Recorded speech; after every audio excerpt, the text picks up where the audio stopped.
అట్లాగా సార్ అట్లాగా సార్ పోలీసులకి అదిగానా సిగ్గు శరం ఉందా అన్న? ఎందుకు రెడ్లను అరెస్ట్ చేయట్లేదన్నా? ఎందుకు అరెస్ట్ చేయట్లేదన్నా? మీరు ఒక డిఎస్పీ పోలీస్ హోదాలో ఉండి వాళ్ళరు పాపం చంపి ఆరోలను కొట్టి ఇంతమందిని కొట్టినా వాళ్ళని రెడ్లను ఎందుకు తీసుకొచ్చి అరెస్ట్ చేయట్లేదన్నా? రీజన్ ఏంటి? ఎవరు నెత్తురు కూడా తింటారో నాకు అర్థం కావట్లే. ఎందుకు అరెస్ట్ చేయట్లేదు? కారణం ఏంటి? వాళ్ళు భువ జరగకుండా పొద్దు నుంచి 2 రోజుల నుంచి భువ నీళ్లు పనిచేసి ఇక్కడ కూర్చుంటే వీళ్ళకి దిక్కు లేదు, ఉల్టా వీళ్ళ మీద కేసు చేయడానికి పోయినరు. వాళ్ళని ఎందుకు అరెస్ట్ చేయట్లేదు? ఒకటే రీజన్ చెప్పండి. వీళ్ళ కోర్టు నుంచి ఎందుకు పోతారు? వాళ్ళని సంకలన చేతులు పెట్టి ఈడ్చుకొచ్చి ఎందుకు పోలీస్ స్టేషన్ చేయలేదు? ఎందుకు రిమాండ్ చేయలేదు? ఎందుకు అరెస్ట్ చేయలేదు? అసలు పోలీసులకు సిగ్గు సర్వం లేకుండా ఎందుకు నిలబడ్డారు ఇక్కడ? ఎందుకు అరెస్ట్ చేయడానికి పోతారు? ఎందుకు అరెస్ట్ చేయడానికి పోవట్లేదు మీరు? వాళ్ళని ఎందుకు అరెస్ట్ చేయలేకపోతున్నారు?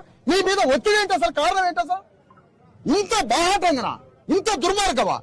నీకు కుటుంబాలు లేవన్నా? నీకు భార్య పిల్లలు లేవన్నా? పిల్ల 2 నెలల పాపం చంపిండ్రు. ఆ రెడ్లను అరెస్ట్ చేయకుంటే ఈ యూనిఫామ్ ఎందుకు బ్రదర్ మీది? దేనికి యూనిఫామ్ అంటారు మీది? మీ డ్యూటీ దేనికి? మీ యూనిఫామ్ దేనికి? అసలు రీజన్ ఏంటి? ఎందుకు అరెస్ట్ చేయట్లేదు? రీజన్ చెప్పండి ఒకటి. కారణం ఏంటి? ఎందుకు అరెస్ట్ చేయట్లేదు?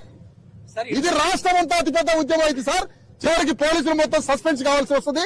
మీరు మర్యాదగా పోయి మీ పోలీస్ అధికారులతో మాట్లాడుకుంటారో ఎవరితో మాట్లాడుకుంటారో వాళ్ళని ఇమీడియట్ గా 8 మందిలో వాళ్ళని ఈడ్చుకొచ్చి అరెస్ట్ చేసి రిమాండ్ చేసి తోచిపారండి.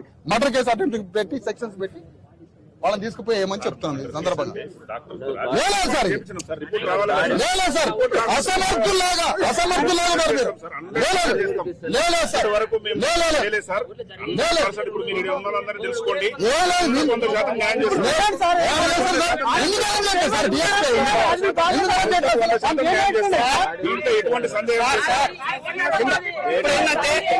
ఇన్సిడెంట్ జరిగి 2 days అయింది సార్.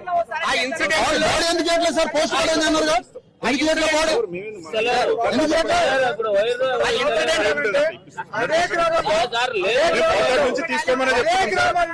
చెప్పలే మేము. అదే గ్రామంలో ఒక తెలుగు కులానికి సంబంధించిన అతను కూడా సేమ్ ఇదే రెడ్డి ఆ రోజు కూడా దాడి చేస్తే పురస్కారం చచ్చిపోయింది.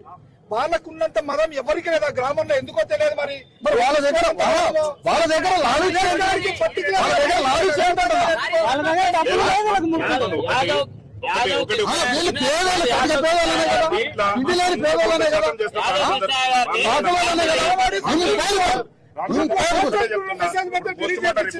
చేసినాము. నేను క్లియర్ గా చెప్తున్నా, బాడీ మీద ఎటువంటి ఇంజరీస్ మనకు కనపడలేదు. నేను అనుమానాస్పదం అంటే ఒక క్రైమ్ బుక్ చేయడానికి ఇదేనా సార్ మీకు కొలమానం? Submission sir. బాడీ మీద ఏం లేదనేదే కొలమానమా? ఒక్క నిమిషం నేను చెప్పేది సార్ ప్లీజ్. మనము అనుమానాస్పద మృతి కింద కేసు నమోదు చేసినాము. డాక్టర్ గారు ఒపీనియన్ వచ్చిన తర్వాత వస్తే రిపోర్ట్ లో వాళ్ళు ఏమిస్తే దాని ప్రకారం 100% చేస్తాం సార్. నమ్మకం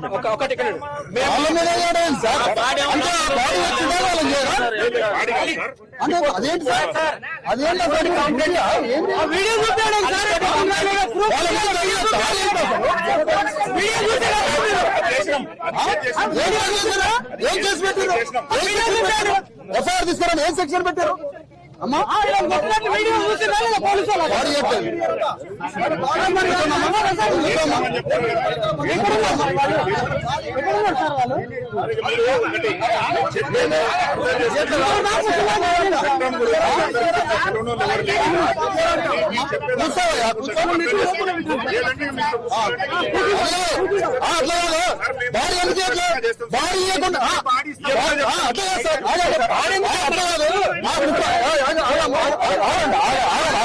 బాడీతో ఆగండి చెప్తా. బాడీ ఇవ్వకుండా ఎవరు కుట్ర చేస్తున్నా అక్కడ?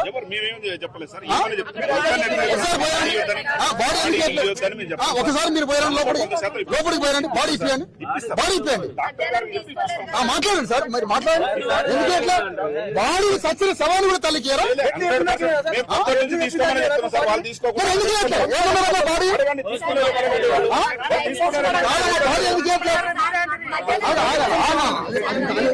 అది కాదు సార్, అది లేకుండా వీడు చేయలేదు. అది పట్టుకుంటే ఎక్కడికైనా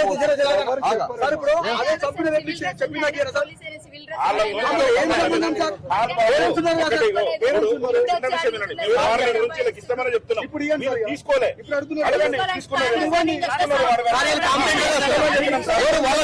వాళ్ళ సంబంధించిన పెద్ద మనుషులు రావద్దా? వాళ్ళ సంబంధించిన పెద్ద మనుషులు రావద్దా? మీరు వచ్చినాక నేను ఇప్పుడే ఇప్పిస్తాను మరి అదే సార్. నా కోసం వెయిట్ చేశారు సార్. నేను వస్తున్నానని బాడీ నేను వచ్చినా తీసుకుంటామని వెయిట్ చేశారు తల్లి. ఇప్పిస్తాం సార్. బాడీ ఎందుకు ఇప్పిస్తాం? నా కోసం 2 గంటలు నేను హైదరాబాద్ వచ్చిందాక లాగిండ్రు. కరెక్టే సార్ నాకు చెప్పారు. బాడీ తీసుకొని రాదు. పంపించండి సార్, మా పోలీసులు పంపించి ఇప్పించండి చెప్పండి. ఒకటి ఒక చిన్న విషయం మీరు అర్థం చేసుకోండి. బాడీ మేము ఇస్తామనే చెప్పినాం. మీరు వచ్చినాక నేను ఇస్తాము, ఇప్పుడైనా ఇస్తాం, ఎప్పుడైనా ఇస్తాం. బాడీ పోస్ట్ మార్టం అయిన తర్వాత తల్లిదండ్రులకు అప్పచెప్పాల్సిన బాధ్యత మా మీద 100% అప్పచెప్తాం. సరే, తీసుకురా బాడీ తీసుకురండి. సార్ రిపోర్ట్ వచ్చినాక మేము 100% చేస్తాం సార్. ఎవరన్నా పోస్ట్ మార్టం రిపోర్ట్ వచ్చిన దాకా చంపినోడిని దాడి చేసిన అరెస్ట్ చేయరు, కేసు బుక్ చేయరు. ఏమన్నా భూమి మీద ఉన్నదా సార్ మీరు చెప్పేది? వీళ్ళతోటి కంప్లైంట్ ఈ మరణానికి అట్లాగా సార్, నాకు అర్థం కావట్లే. పోస్ట్ మార్టం రిపోర్ట్ వచ్చిన దాకా వాడిని అరెస్ట్ చేయరా? వాడి మీద సెక్షన్ పెట్టరా? మీరు డిఎస్పీ కానిస్టేబుల్ సార్? నాకు అర్థం కావట్లే. అర్థం చేసుకుంటలేదు సార్. మేము చెప్పేది అర్థం చేసుకుంటలేదు. ఏం అర్థం చేసుకోవడం? ఒకటి మీరు పబ్లిక్ ఉన్నారని మాట్లాడకండి. ఎవరు పద్ధతి కాదు. ఎవరు అట్లా మాట్లాడకండి. మీరు చేసే పని ఏంటి?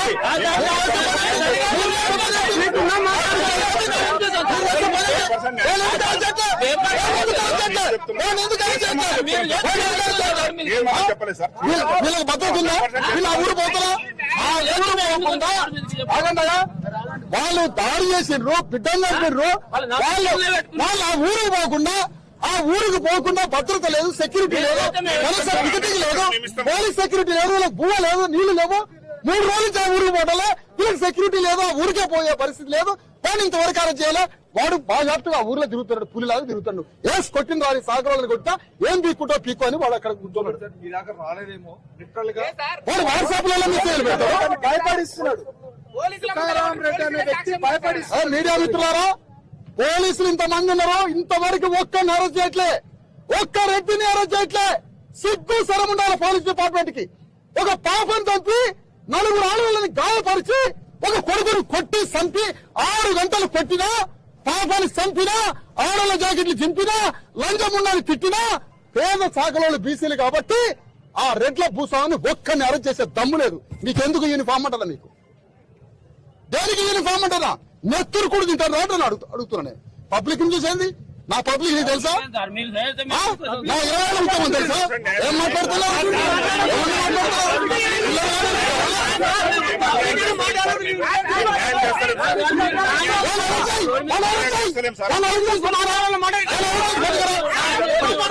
చిన్న విషయం మీరు అర్థం చేసుకోండి. అభివృద్ధి చేసిన తర్వాత డాక్టర్ రిపోర్ట్ రావాలా? మీరు ఆలోచన చేయండి. కానీ వచ్చిన తర్వాత 100% యాక్షన్ ఇన్సిడెంట్ కి సంబంధించి ఆ లొల్లిల్లే పసిపాప జరిగిందని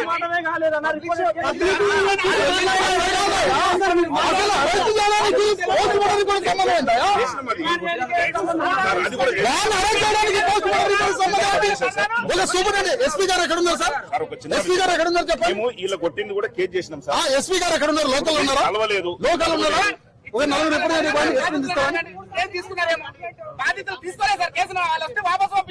నాకు ఎఫ్ఐఆర్ కాపీలు తీసుకురండి సార్. ఎవరు హౌస్ ఆఫీసర్ ఎవరు? ఎస్హెచ్ఓ ఎవరు? ఎఫ్ఐఆర్ కాపీలు ఏమన్నా మిమ్మల్ని ఎస్ఐఆర్ కానీ ఇట్లా ఏది ఎఫ్ఐఆర్ కాపీలు తీసుకురండి. ఎఫ్ఐఆర్ కాపీలు తీసుకురావా?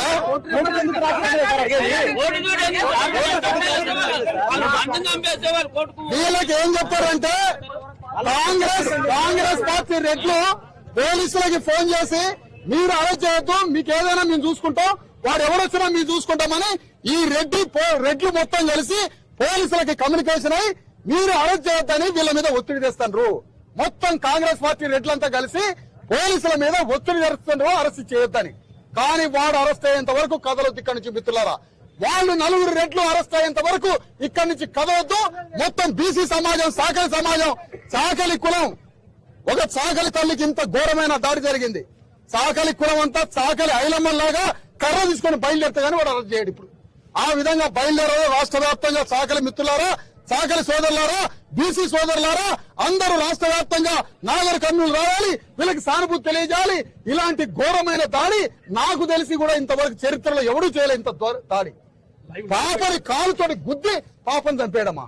ఇది ఉన్నది అసలు ప్రపంచ చరిత్రలో ఎక్కడన్నా? 2 నెలల పాపని కాలుతోటి గుద్ది కాలుతోటి తల్లి చంపడమా? పాపని 4 ఆడవాళ్ళ జాకెట్లు చింపి కొట్టి చంపడమా? కొడుకుని తల్లడమా? ఇంతవరకు రూమ్ లో తలుపులేసి కొబ్బరికాయలు పెట్టారు. రూమ్ లో టెంకాయలు కొట్టే రూమ్ లో పడేసి వీళ్ళు ఇచ్చే కాగితం కూడా తీసుకోలేదంటే ఏమిటి దుర్మార్గం? ఇంత భయంకరంగా ఉంటుంది అసలు ఎక్కడన్నా? ఇది కేవలం రెడ్డి రాజ్య కండ కావరంతో చేస్తారు ఈ పని. ముఖ్యమంత్రి అండ చూసుకొని చేస్తారు ఈ కండ కావరం పని. సిగ్గు సర ఉంటే పోలీసులు వెంటనే ఆ రెడ్లను తీసుకొచ్చి అరెస్ట్ చేయాలని కోరుతున్నాం. అరెస్ట్ చేసేంత వరకు ఇక్కడి నుంచి కదలం. ఈడ పట్టుకొని పోతే ఇంకో కడ అరెస్ట్ చేస్తాం, ఇంకో కడ ధర్నా చేస్తాం. ఇక్కడ హాస్పిటల్ పోతే పోస్ట్ మార్టం అయిందని ఒకడు అంటాడు, కాలేదంటాడు, డెడ్ బాడీ ఇయ్యడు ఇంతవరకు. అందుకని రాష్ట్ర వ్యాప్తంగా ఆత్మగౌరవం ఉన్నటువంటి బీసీలంతా కదలి రావాలి. వీళ్ళకి న్యాయం జరిగేంత వరకు ఈ పోరాటం చేయాలి. వీళ్ళకి న్యాయం జరపడమే బీసీ ఎస్సీ ఎస్టీ ఉద్యమానికి ఆత్మగౌరవం తెలియజేస్తూ, చాకలి సోదరులారా, చాకలి మిత్రులారా, మన సొంత కులానికి సంబంధించినటువంటి ఒక పసి గుడ్డును చంపారు. ఇంత దుర్మార్గమా? కాలుతోటి తన్ని చంపడం ఆ పాపని. నిద్ర పడుతుందా ఎవరికన్నా అసలు? ఇది మనసున్న మనుషులు ఎవరైనా, మానవత్వం ఉన్నవాడు ఎవరైనా ఈ ఉద్యమంలో పాల్గొని వాళ్ళకి న్యాయం చేయండి. వాళ్ళని అరెస్ట్ అయిన దాకా ఈ ఉద్యమంలో పాల్గొనాలని కోరుతున్నా. ఎవరు సంకల్పించడు. అరెస్ట్ చేయాలని రెడ్లని వెంటనే అరెస్ట్ చేయాలి, రెడ్లని వెంటనే అరెస్ట్ చేయాలి, రెడ్లని వెంటనే బాధితులైన చాకలి